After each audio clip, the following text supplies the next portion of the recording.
দেখতে পাচ্ছেন এখানে সাপ খেলা হচ্ছে।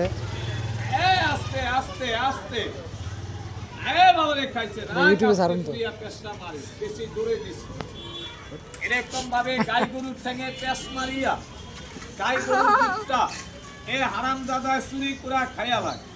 এটার বাবা দাঁতে কোনো বিষ নাই, দাঁত দিয়া যদি কামড় দেয় মানুষ টাঙ্কেল মরে না, তাকে তার লেঙ্গুলের মধ্যে বাইন মাছের মতন দুটা কানা থাকে, লেজ দিয়ে যেরকম চাবুকের মতন মারি যায়, কানা ঢুকাই যায়, মারা যায়। কিন্তু এখন নাই, ভাগ্যে দিচ্ছি আমি সাপটা বাইকুড়া মারি ছাড়ি, বাবা সাপ যদি আমি মারিতে ছাড়ি, এই সাপ কিন্তু চলতে জিনিস, সাপে মারবো দৌড়, সাপে দৌড় দিলে এমন লোক আসছেন এই সাপ দেখে আপনারা ভয় পান, তাহলে আপনারাও দৌড় দিবেন, আমিও দৌড় দেবো সাপ ধরতে, গাজার লাইকা যাইব।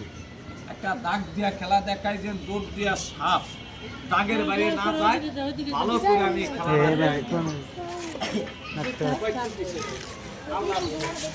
আমাদেরকে খবর দাও নেই, মানুষটা বাঁচাইতে পারি নাই, সাপটা দূরে নিয়ে আসছি। দেখেন এখান থেকে খোঁচা দিব, ওই জায়গায় দাঁড়িয়ে শব্দরা পাইবেন। আপনারা যদি রাগ না করেন, দাগের বাইরে সাপ দেবেন, একটু ডাক্তার দিকে আউগে খেলাটা দেখেন, ডাক্তার সামনে লুঙ্গির মধ্যে ঢুকে গেল।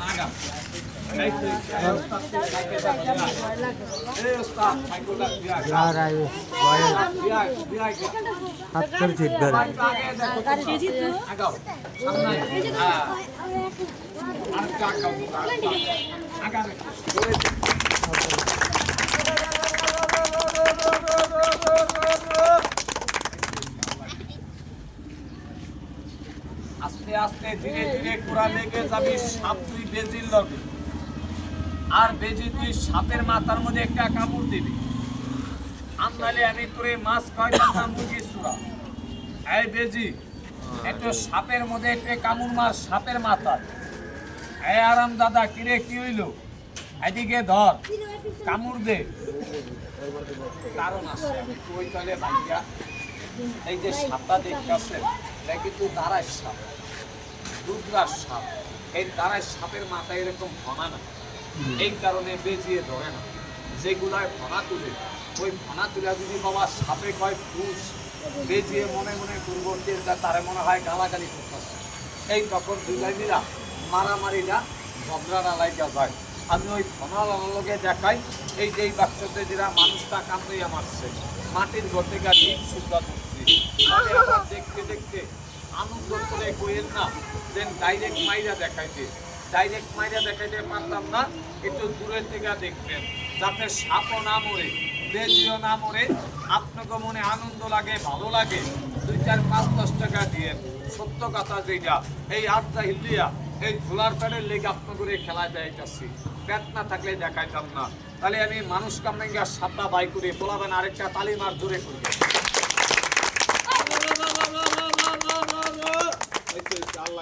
আমার চেহারা দেন, আমি এটা বন্ধ করে ধুয়া দিন, আগে অনুমান করে এলে আপনাদের যেন 5, 7 না হোক, 4.5 তৈরি করি খেয়াল করে জীবনা 4.5 জঙ্গলে দেখলে 4.5 তুলছেন না। জঙ্গলার মধ্যে যদি দেখেন দিনে রাইতে বুঝি না, সামনে দিয়ে পুরো একটা দৌড় দিচ্ছে, তাহলে এটারে কইবেন কি জানেন 12 থেকে 13। আর যদি এরকম মোড় হয় বাবা, খেলা চলে দৌড়ের চলে কোয়েলায় গাছের লাখানি মোড়া, আমার দ্বারে দেখলে প্রায় মোড়া, আর জঙ্গলায় দেখলে পইরা ভয়ের চলে একটা দৌড় মার, তাইলে আর মোড়া কয় না। তবে বাবা এটা তো অনেকক্ষণ দেখছেন, আমার এই বেজি এটারে পছন্দ করে না, মানে এটাকে আপনারা আরো দেখবেন না, ফেরা দেবেন ওই যে ফনা লড়া দেখা, যেটা ফনা তোলা ফলাবান আরেকটা তালি মারবো, জোরে জোরে করি না, আর লাগবো না, সম্ভব তালি। তাহলে আপনাকে ছোট বড় আমি সবার পায়ে হাত দিচ্ছি, এরকম সাপের কামড়ে সাপে আরাম হয় না বাবা, যা তুই ভিতরে জাগিয়া। এই যে একটা সাপ বাবা, আর ওই যে একটা বেজি, জঙ্গলার মধ্যে মারামারি লাগে, আমি জানি এই সাপে পারে না, ওই যে ওই বেজিয়ে পারে। আপনার একটু কথা কইয়েন, এই সাপের কি খালি বেজিয়ে কামড়ায়? এই সাপে কি বাঁচবার লেগা বেজিরে 2-1টা কামড় কি দেয় না বাবা? কথা কয় বেজিরা বাইদা বাড়ি যায় না, পোলাবেন কথা কইছে, হাসপাতালে যায় না, বেজিরা সাপের কামড় খাইয়া একটা দৌড় দিয়া চলে যায় আপনার বাড়ির পেছনে জঙ্গলার মধ্যে, ওই জঙ্গলে দেখবেন এই যে একটা সাইড কিন্তু ধারদার এরকম মুদা দিলে তো এমন যেন তাপ দিচ্ছে নি এই কাইতে গেছে আদি গাছ এই যে কোন গাছে গুণ নাই তে আমার সামনে দেন।